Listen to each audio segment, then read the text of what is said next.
नमस्कार, मी विभूती मेस्त्री. डिजिटल सफाई वृत्तांतमध्ये आपल्या सर्वांचं मनापासून स्वागत. घरोघरी घटस्थापना झाली आहे. देवीची मंदिरं देखील सजली आहेत.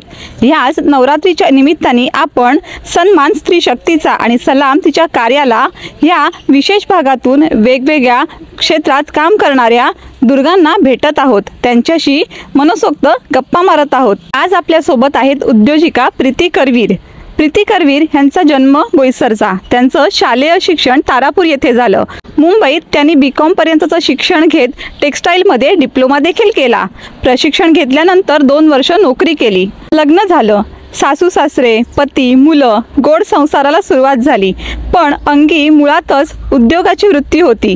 ती काही त्यांना शांत बसून देईना आणि उद्योजकतेचं तर बाळकडू घरातनंच मिळालं होतं. मग त्यांनी ट्युशन घ्यायला सुरुवात केली.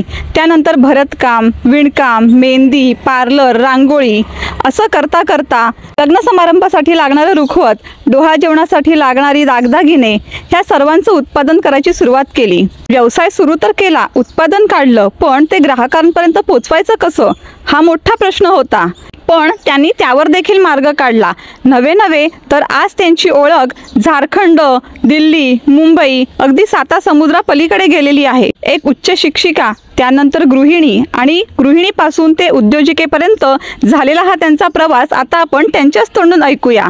सन्मान स्त्री शक्तीचा आणि सलाम तिच्या कार्याला ह्या विशेष भागामध्ये आपलं स्वागत.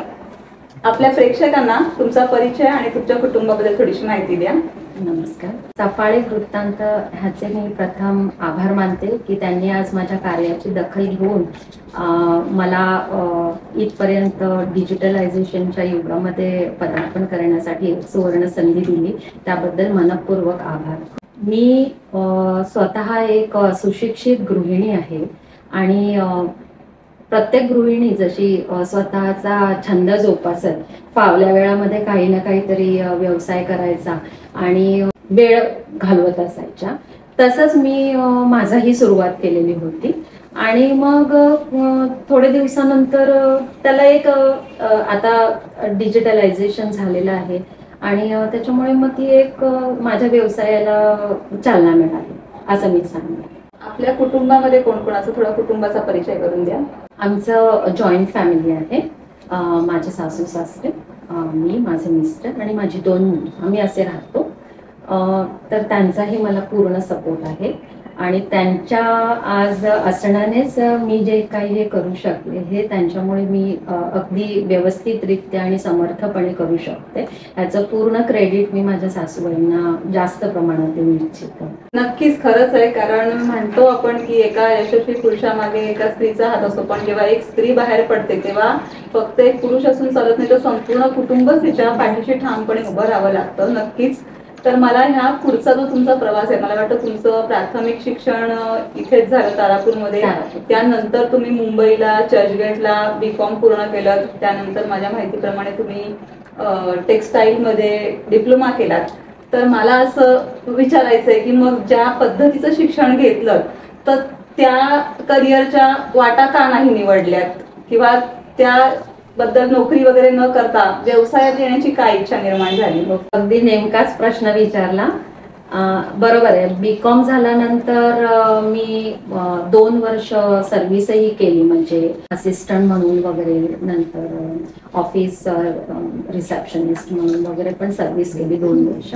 त्याच्यानंतर 99 मध्ये माझं लग्न झालं आणि मुळात आमचा घरचा व्यवसाय असल्याने नोकरीची काही तशी गरजही लागली नाही आणि बाहेर जायचा काही प्रश्नही नव्हता. त्यावेळेला एवढं महिलांना वावही नव्हता बाहेर जाण्याचा आणि त्याच्यामुळे मग घरामध्ये राहून आपलं घर संसार आणि फावल्या वेळामध्ये माझे छंद जोपासायचं हे मी काम केलं. पण त्या छंदामध्ये पण मग मी प्रत्येक वेळेला आपलं छंद केला म्हणून शिकायचं, पण मग कुठेतरी आपलं शिक्षण उपयोगात आणायचं. त्याच्यामुळे मग छंद, एखादी गोष्ट शिकल्यानंतर मग त्याच्यामध्ये इम्प्रूव्हमेंट करा, मग ती इम्प्लिमेंट करत राहिले. मग इम्प्लिमेंट केल्यानंतर मग आता ह्याचं करायचं काय, ह्या वस्तू बनवल्यानंतर मग आम्हाला लोकल मार्केट आहे किंवा लोकल दुकानदार असतात किंवा माझ्या मैत्रिणी होत्या, माझ्या नळंदा होत्या, त्यांना त्या वस्तू आवडायला लागल्या. मग त्यांना मग मी दिवाळीच्या निमित्ताने भाऊबीज आहे, रक्षाबंधन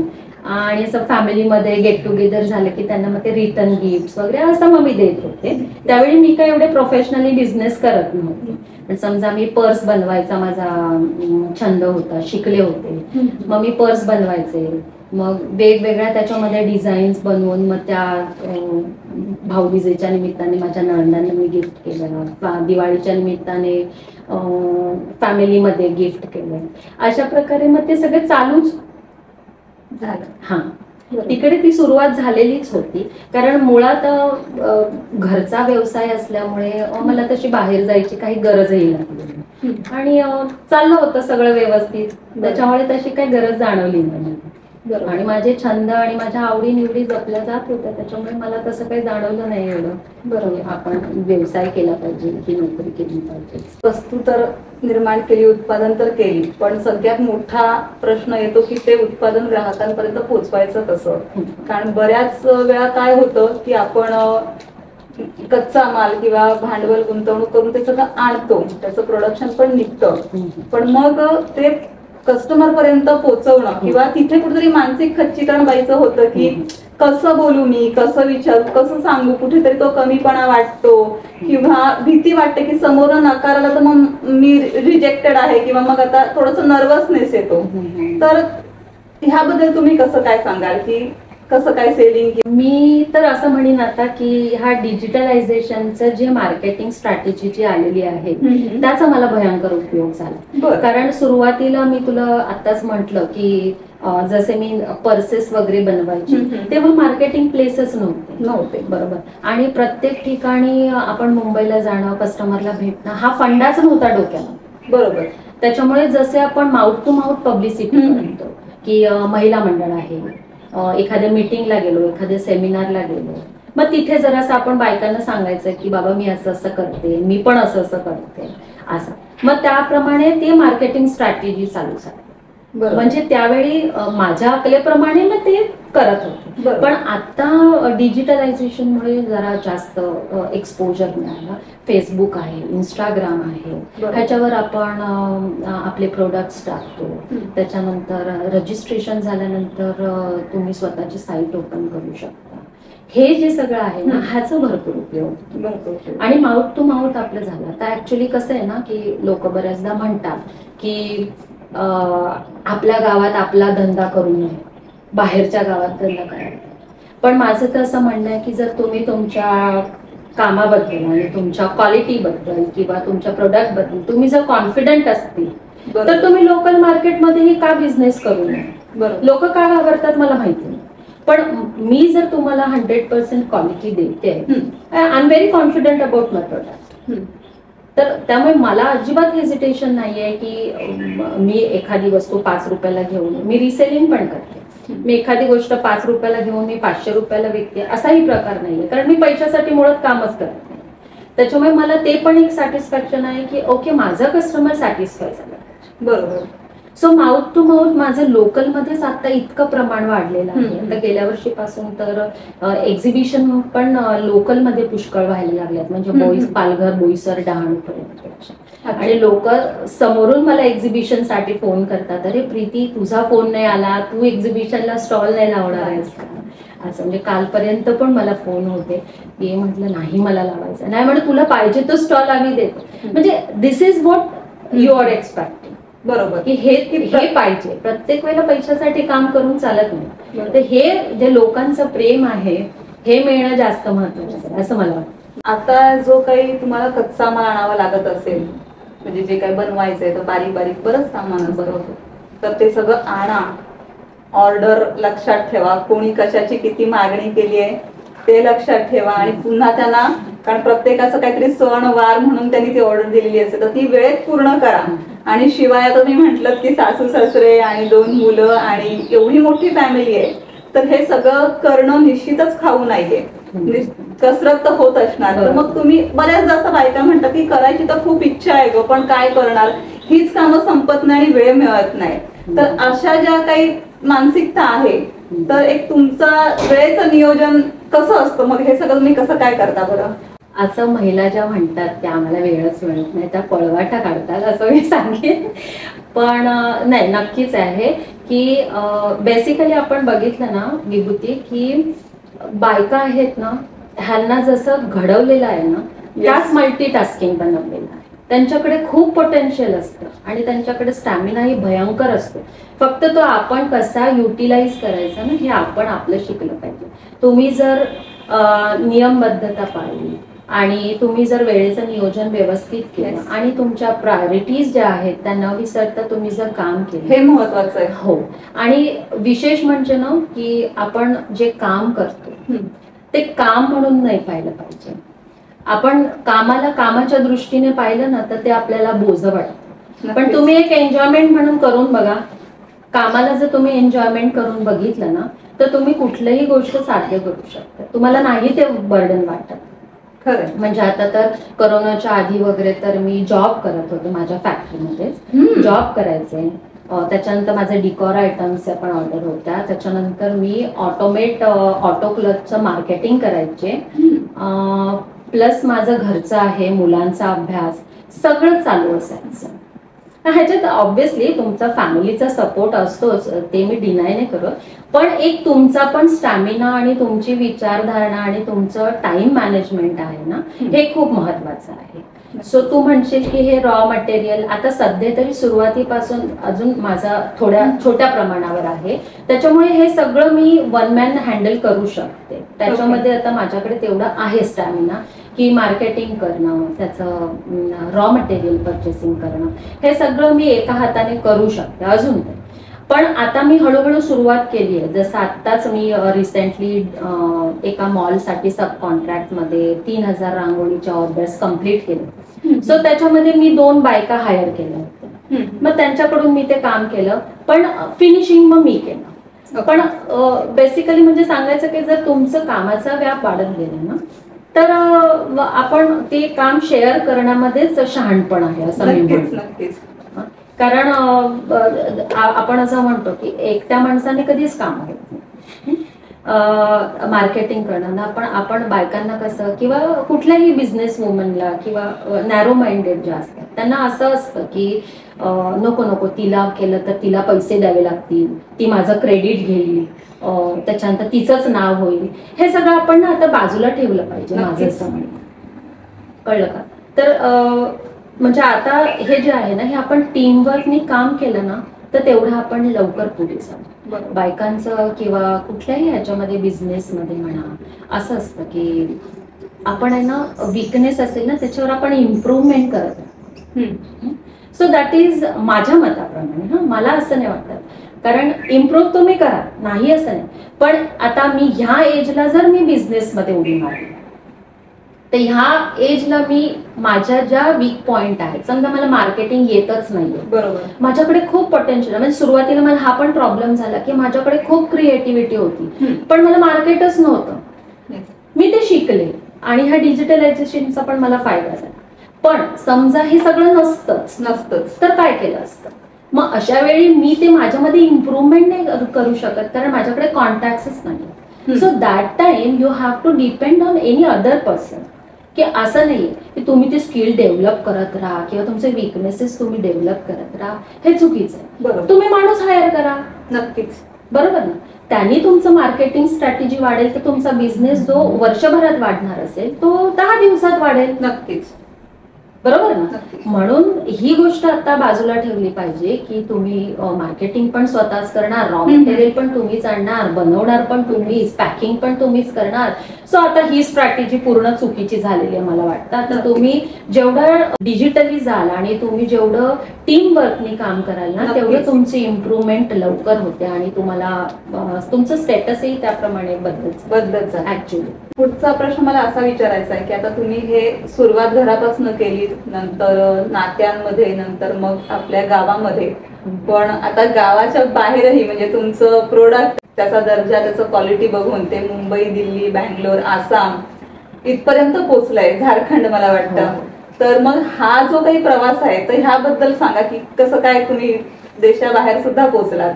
ऍक्च्युली मी हे जे डिकॉर आयटम्स बनवायला सुरुवात केली, तर हे पण दिवाळीच्या निमित्ताने चालू झाला. म्हणजे माझी फॅमिली जॉईंट फॅमिली म्हणजे मोठी फॅमिली आहे. तर दरवर्षी आपण दिवाळीच्या निमित्ताने काहीतरी गिफ्ट देतो. तर समजा मला 15-16 आयटम्स द्यावे लागतात. तर अशा माझ्या नणंदेबरोबर एक दिवस बसले होते, तर आमची चर्चा चालू होती की आता काय द्यायचं, काय गिफ्ट करायचं.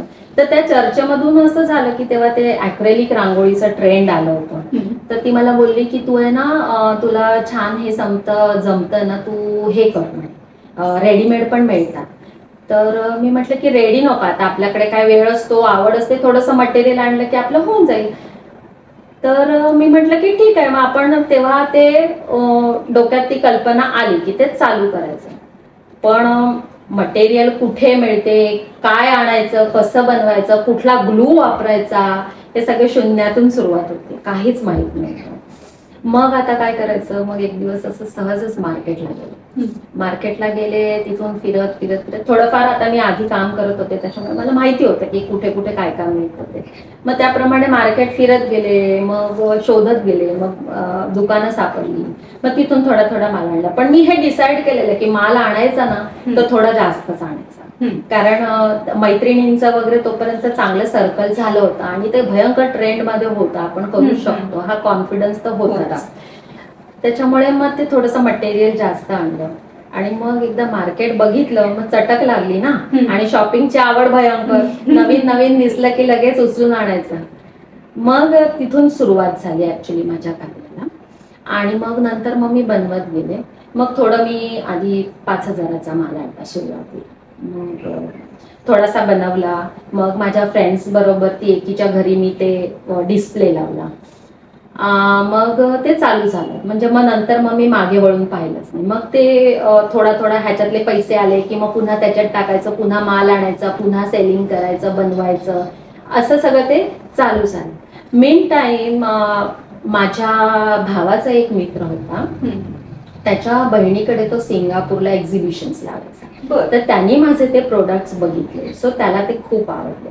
आणि मग त्यांनी सांगितलं की मी सिंगापूरला 2 महिन्यासाठी एक्झिबिशन लावतोय, तर तू मला एक सुरुवातीला 40 रांगोळ्या बनवून दे ॲक्रेलिकच्या, डिझाईन तुझी, सगळं तुझंच. मग त्याला ते काम पसंत आलं. मग त्यांनी मला सांगितलं होतं की इथे जा, इथे असं, म्हणजे एक्सपोर्ट क्वालिटीचं मटेरियल वेगळं आम्ही बनवतो आणि लोकलसाठी वेगळं बनवतो. So according the climatic conditions आणि हे सगळं, कारण इकडचे मेजरमेंट्स वगैरे पण वेगळे असतात. असं, तर त्या उद्देशाने मग त्यांनी मला सांगितलं की तोरणं बनवायला शिक. मग ते तिथून सगळी पुढची सुरुवात झाली. आणि मग त्यांनी मग मला सांगितलं की मार्केट कुठे आहे, कसं सामान आणायचं, काय आणायचं, आणि मग तिथून ते एक्सपोर्ट करायला सुरुवात झाली. मग माझ्या मैत्रिणींच्या ऑर्डर झाल्या, मग दुबईला गेला माल, मग USA ला गेला, त्याच्यानंतर लंडनला तर इव्हन मी, मला वाटतं ओट भरणीसाठी वाड्या पण पाठवलेल्या. हा, तर आता तर गेल्या वर्षीपर्यंत ऑस्ट्रेलियापर्यंत पण माल मी पाठवलेला आहे. सो तसं ते सुरुवात झाली. आणि माझं प्लस हे तर माझं डिकॉर आयटम्स आहेच, त्याच्याबरोबर माझं रिसेलिंग पण चालतं. की सुरुवात मी तिथूनच केली ऍक्च्युली. ऑनलाईन रिसेलिंग मी एक ग्रुप केला, त्याच्यानंतर त्याच्यात मेंबर्स ऍड केले. मग त्यांच्याकडे आपण प्रोडक्ट्स डिस्प्ले करायचे मोबाईलवरती, व्हॉट्सअपवरती ग्रुप करून, आणि मग त्यांच्या ऑर्डर्स प्रमाणे त्यांच्या आपण वेंडर्स कडून त्यांना डायरेक्ट माल पाठवायचा. ते तसं माझं तो बिझनेस मी सुरुवातीला चालू केलेला. सो तिथून मग माझे कॉन्टॅक्ट्स वाढायला सुरुवात केली, कारण माझे कॉलेज फ्रेंड्स होत्या, हॉस्टेल फ्रेंड्स होत्या, मग बऱ्याचशा. मग ते त्यांच्या कॉन्टॅक्ट्समधून मग माझी मैत्रीण आहे, हे आहे, ते आहे, मग त्यांना ग्रुपमध्ये ऍड करा. मग फेसबुकवरून ऍड झाले. असं करता करता मग तो ग्रुप वाढत गेला. आता माझा रिसेलिंगचा वेगळा ग्रुप आहे आणि कस्टमरचा वेगळा ग्रुप. तर माझे स्वतःचे प्रोडक्ट्स पण असतात, मग ते मी रिसेलिंगसाठी वापरते. आता माझ्याकडे लग्नाच्या ऑर्डर्स वगैरे पण मी पूर्ण घेते. म्हणजे हळदी कुंकवाच्या ऑर्डर्स असतात, 100 पीस, 150 पीस, असं मोठ्या ऑर्डर्स असतात, बल्क ऑर्डर्स असतात. मग त्या पण म्हणजे पूर्ण पॅकेजिंग करून देते.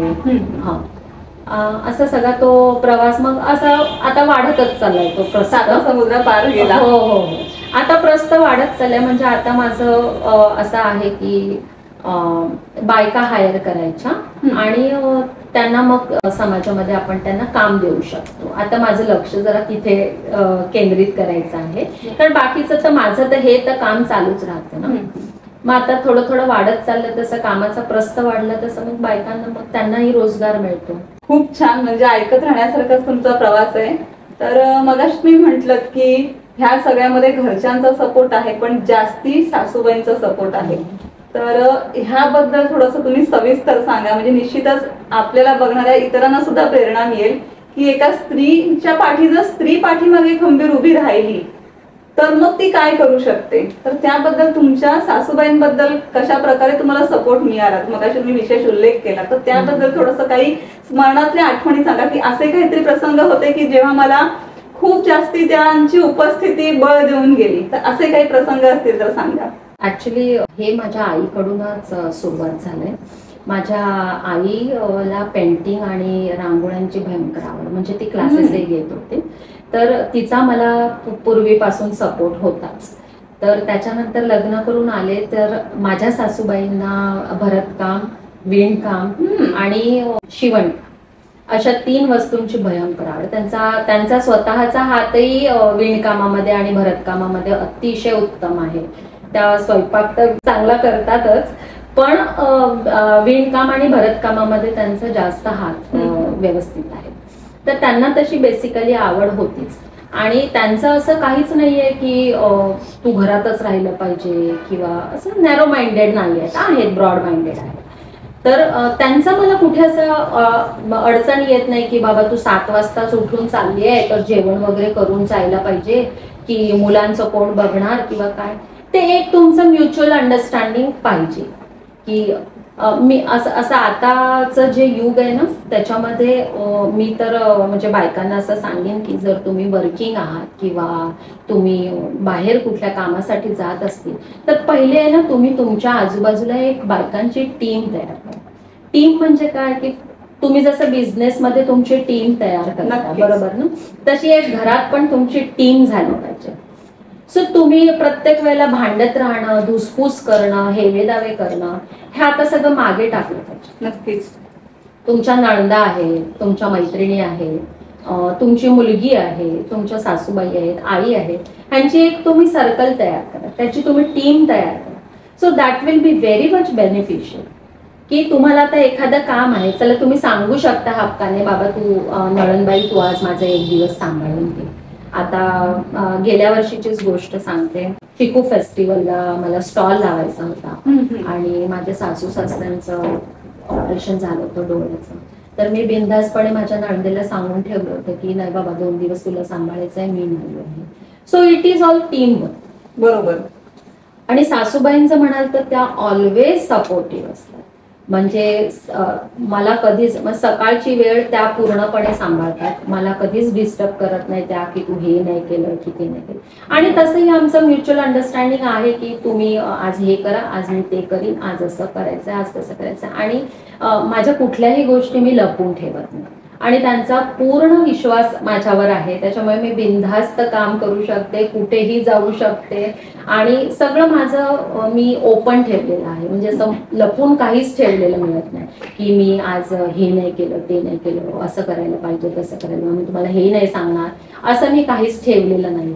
जसे माझे आई वडील तसे मी इकडेही त्यांना तसंच सांभाळते आणि तेही मला तसंच सांभाळतात मुलीप्रमाणे. सो त्यांचा आणि माझा असा कधी वादही होत नाही किंवा आमचा एज डिफरन्स असला तरी आम्हाला कधीच ते जाणवत नाही. खरं तर नात्यामध्ये संवाद ही गुरुकिल्ली आहे. तुम्ही बोलता बोलता सांगितलं की जर संवाद असेल, सांगितलं मनमोकळेपणे की समोरचा समजून घेतो, पण बोललंच नाही तर मग सगळ्या पुढच्या गोष्टी घडत जातात. तर नक्कीच खूपच छान.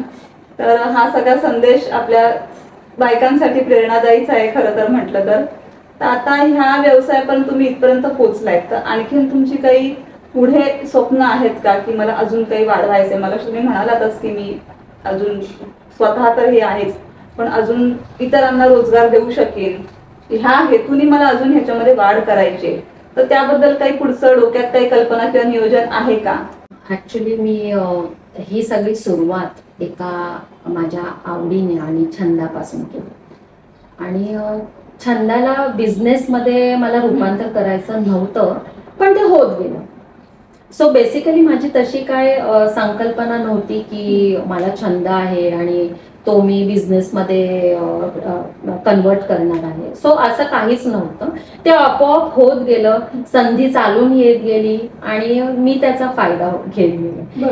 आणि जेव्हा एक वेळ अशी आली की मला काहीतरी डिसाईड करायचं होतं की हे करायचंय की ते करायचं.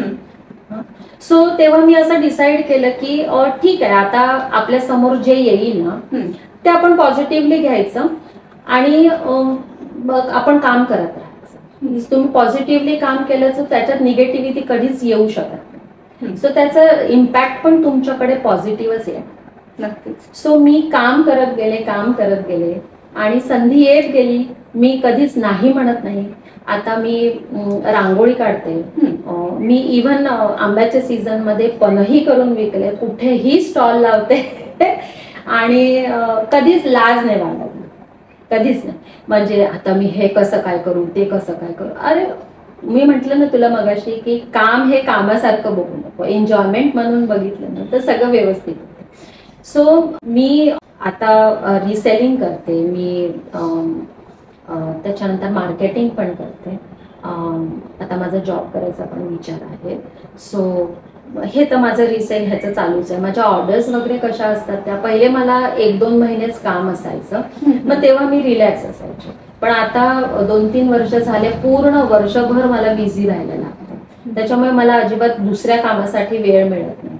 तरी पण मी म्हणजे जे समोर येईल ना ते करायचं, ह्याच्या व्यतिरिक्त माझ्या डोक्यात काहीच नसतं.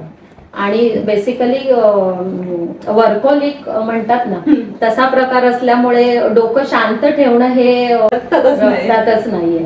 त्याच्यामुळे ते तसं नाही जमत, म्हणजे रिकामी नाही बसू शकत, काहीतरी चालूच असतं. या एवढ्या प्रवासामध्ये म्हणजे तसं तर तुमचा प्रवास अखंडच आहे, मला कुठे स्टॉप दिसत नाहीये. पण कधीतरी असा एखादा प्रसंग आला की म्हणजे खूपच धावपळ होते आणि मुलांकडे दुर्लक्ष होतंय किंवा आजारीच पडते किंवा अभ्यास नीट होत नाहीये, असं कुठली तरी अशी एखादी स्टेज आली का की म्हणतो ना की आपण बास आता नको, थांबावं इथे, असं एक थोडासा मधला पॅच येऊन जातो कधीतरी की नकोसं वाटतं एकदम, तर तसा कधी प्रसंग आला का तुम्हाला? असा अगदी नाही म्हणण्यासारखा असा प्रसंग नाही, पण आता शेवटी माणूस आहे ना, तो स्वभाव विशेष असतोच. कधीतरी माणसाला कंटाळा येतो, कधीतरी इरिटेशन होते. आणि बेसिकली वन मॅन शो असल्यामुळे असं कधीतरी असं वाटतं की नको बाबा, मला हे करणं गरजेचं आहे का, खरंच एवढी गरज आहे का. पण एक असतं, म्हणजे माझं असं आहे की माझ्या पाठी ज्या माझ्या फॉलोअर्स आहेत त्यांच्या समोर आपण काहीतरी एक धारणा ठेवली पाहिजे किंवा त्यांच्या समोर एक काहीतरी छाप ठेवली पाहिजे आपली. जर मी वेडी वाकडी वागले नक्की, तर माझ्या मागच्या मैत्रिणी आहेत किंवा माझ्या मागची जी पिढी आहे ती वाकड्या पावलावर पडेल नक्कीच. आणि आपण जे ठरवलंय ना ते तडीस नेण्यात काय प्रॉब्लेम आहे, माझं असं म्हणणं. म्हणजे माझं बेसिक असं आहे की मी चांगले वागले तर माझ्या पुढची पिढी चांगली घडेल, नक्की ह्या विचाराने मी पुढे जात असते. आणि मला वाटतं की हे मोटिवेशन आहे. नक्कीच. आपण जेव्हा वन मॅन शो करत असतो ना तेव्हा आपल्याला स्वतःला मोटिवेट करत राहायला लागतं. म्हणून मी म्हणते ना की आपण टीमनी काम केलं ना तर टीम मध्ये आपण एक दुसऱ्यांना मोटिवेट करतो. पण माझ्याकडे अजून असा प्रसंग आला नाही की मला हे सगळं सोडून द्यावं असं वाटलं किंवा काय, कारण माझी ही बेसिक आवडच आहे. नक्कीच. त्याच्यामुळे मोटिवेट करावं लागते स्वतःला नक्कीच. म्हणजे एखाद्या वेळी आता छोटासा किस्सा आहे. एक दिवस ट्रेनमध्ये चढत असताना इतकी गर्दी होती आणि माझ्या खांद्यावर लॅपटॉप होता, हातात सामान होतं आणि मुलीला भेटायचं होतं, डॉक्टरकडे जायचं होतं, सगळं एकदम एक्झर्शन झालं होतं. आणि संध्याकाळी विरार ट्रेनला खूप गर्दी असते. सो माझ्या बॅगचं हँडल तुटलं आणि फर्स्ट क्लासमध्ये चढायलाही जागा नाही. त्यावेळी माझ्या डोळ्यात इतकं पाणी आलं ना, मला असं वाटलं की खरंच मला ह्याची गरज आहे का, मी काय एवढ्या जीवाचा आटापिटा करते आहे असं त्या क्षणी वाटलं. पण शेवटी आवड है ना, आणि असतात जे आपण धरलंय ते पुढे न्यायचं हे मनात मी अगदी ठाम ठरवलं. त्याच्यामुळे त्यातून मागे वळायचं नाही.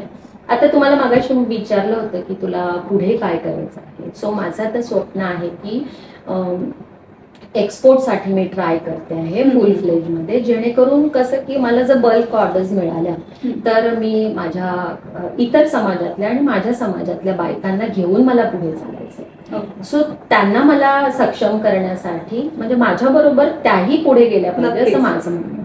तर माझा आता विचार आहे की पुढे एक्सपोर्टसाठी ट्राय करायचं, आणि लोकल मार्केट तर मला आहेच, पण एक्सपोर्टसाठी ट्राय करून पुढे माझ्या महिलांना मी पुढे नेण्याचं काम मला करायचं आहे. सो ती माझी एक निस्वार्थ सेवा आहे असं मी समजेन समाजासाठी. आणि तो एक विचार माझ्या मनामध्ये आहे. एक आता शेवटचा प्रश्न की आपण हा जो नवरात्रीच्या उत्सवाच्या निमित्ताने जो उपक्रम खास महिलांसाठी घेतोय, तर आता आपण बघतोय की नोकऱ्यांची पोझिशन काय आहे, म्हणजे मिळणं तर मुश्किल आहे, मिळाल्या तर टिकवणं मुश्किल आहे, ज्यांच्या आहेत त्या सुद्धा हातात तारेवरची कसरत करून आहे. त्याच्यामुळे नोकरी ह्याला बगल देऊन आता कुठेतरी प्रत्येकाने स्वतःचा, अगदी वडापावची गाडी का असेना, पण स्वतःचा रोजगार निर्माण करणं ही काळाची गरज झालेली आहे. मग त्या बाईला आर्थिक गरज असो किंवा नसो हा नंतरचा भाग आहे. कदाचित आर्थिक गरज असूही शकते, नसूही शकते, पण एक स्वतःमधलं स्किल की स्वतःचं काहीतरी अस्तित्व, मी काहीतरी करते ह्या दृष्टीने, आणि खरोखर ज्यांना आर्थिक गरज आहे तर त्या काहीतरी प्रयत्न करू इच्छित आहेत, तर त्या बायकांना तुम्ही काय संदेश द्याल तुमच्या ह्या संपूर्ण प्रवासामधनं किंवा तुमच्या ह्या संपूर्ण अनुभवामधनं, की जे अजून स्टार्टिंग लेवलला आहेत, मनात चाललंय हो नाही किंवा सुरुवात केली पण अजून साशंकता आहे, तर एक शेवटचा संदेश अशा महिलांसाठी तुम्ही तुमच्या अनुभवातनं द्या. पूर्वीच्या वेळी कसं होतं ना, बायका आपल्या चूल आणि मूल एवढ्या पुरताच सीमित होत्या. जेव्हा त्यांच्या पतीच्या निधनानंतर किंवा एखादी इमर्जन्सी आली आणि त्यांना पूर्ण अर्थार्जन करायचं वेळ आली, तेव्हा त्या घराबाहेर पडत होत्या. मग तेव्हा त्यांचा वन मॅन शो होता. मग तेव्हा आपण हे नव्हतं पाहत की तिच्याकडे स्किल आहे का, तिला कंटाळा आलाय का, तिच्यामध्ये पोटेन्शियल आहे का, हे आपण बघतच नव्हतो. पण आता युग अतिशय बदललं. तर त्याच्यामुळे आता बायकांनी जमाने के साथ चलो म्हणतात ना, तसं वागायलाच पाहिजे. तुम्ही जर पूर्वीप्रमाणे नॅरो माइंडेड राहिलात आणि एकटीने काम करायला घेतलं ना, तर ते आता शक्य नाहीये. मी तुला मगाशी म्हंटल की तुमच्यामध्ये जर एखादा वीक पॉइंट असेल तर तुम्ही त्याला इम्प्रूव्ह करत बसाल तर तुम्ही मागेच राहाल. बरोबर. तुम्ही माणूस हायर करा. Nowadays it is very easy. तुम्ही पैसे द्या, माणूस हायर करा, तुमचं स्किल वाढवा, तुमचं प्रोडक्शन वाढवा, ऑटोमॅटिकली तुम्ही पुढे जाल. मागे राहायचा प्रश्नच येणार. जसं हे सगळं डिजिटलायझेशन आणि जसं सगळं जग बदलत चाललं त्याप्रमाणे आपणही बदलायला पाहिजे. आताच्या मुली बघितल्या स्वतः सक्षम आहेत, फायनान्शियली म्हणा, एज्युकेशन वाईज म्हणा, सगळे सक्षम आहे. आणि आपल्या सरकारने आपल्यासाठी बरंच काही ठेवलेलं आहे. नक्की त्याचा पण आपण फायदा करून घ्यायला पाहिजे. तुम्हाला जर एखादी गोष्ट माहिती नसेल तर तुम्ही माहिती करून घ्या, गुगलवरती सर्च करा, भरपूर वेबसाईट आहेत, खूप माहिती मिळते आपल्याला त्यातून. आणि बायकांनी आता टीम मध्येच काम करायला. आपण जे म्हणतो आता हे सगळं हेवे दावे हे सगळं विसरून जायला पाहिजे. आता तुम्ही जेवढं टीमने काम कराल ना तेवढं तुम्ही फुल फ्लेज पुढे जा. नक्कीच. त्याच्यामुळे आता बायकांना मी असं सांगेन की तुम्ही आता हे सगळं सोडून द्यायला पाहिजे. आता तुम्ही जेवढं टीमने काम कराल ना तेवढं तुम्ही फोर्सफुली पुढे जाल आणि त्याचा तुम्हालाही उपयोग होईल, तुमच्या दुसऱ्या बायकांनाही उपयोग होईल. नक्कीच.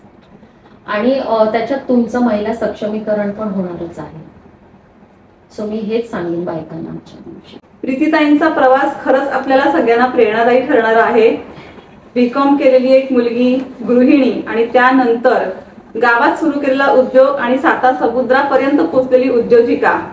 तर खरंच ताईंचा प्रवासाबद्दल एवढंच म्हणू शकते की मुलगी शिकली, प्रगती झाली आणि त्या पुढे उद्योजिका झाली, असा हा वाक्याचा विस्तार करायला काही अवघड ठरणार नाही. तर धन्यवाद प्रीतीताई, आणि तुमच्या पुढील वाटचालीसाठी खूप खूप मनापासून शुभेच्छा. Thank you so much.